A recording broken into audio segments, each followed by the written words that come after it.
বিশ্বনবী বললেন আমি আপনাদেরকে দলিল দিয়ে যাই। সূরা কাহফের তাফসীরটা খুলবেন, তাফসীর জালালাইন ৪র্থ নম্বর খণ্ডে বিশ্বনবী সাল্লাল্লাহু আলাইহি সাল্লাম বললেন সবচাইতে নিকৃষ্ট খাদেম হলো তারা মাজারের খাদেম, কবরের খাদেম। মাজারের খাদেমকে নিকৃষ্ট বলেছেন মুহাম্মদ সাল্লাল্লাহু আলাইহি ওয়াসাল্লাম।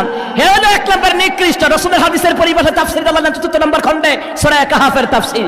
মাজারের খাদেম, কবরের খাদেমকে আল্লাহ রাসূল নিকৃষ্ট বলেছেন। জোরে কোন ঠিক কিনা? রাসূল নিকৃষ্ট বলেছেন। মাজারের খাদেম হয়ে গেল। মাজারের খাদেম হওয়া কোন কোরআন হাদিসে নাই। খানকার খাদেম হওয়া কোন কোরআন হাদিসে নাই। মাজারের খাদেম হওয়া জায়েজ আছে, মাজারের খাদেম হওয়া জায়েজ নাই। মাদ্রাসার খাদেম হন, মসজিদের খাদেম হন, কথা বলেন ঠিক কিনা?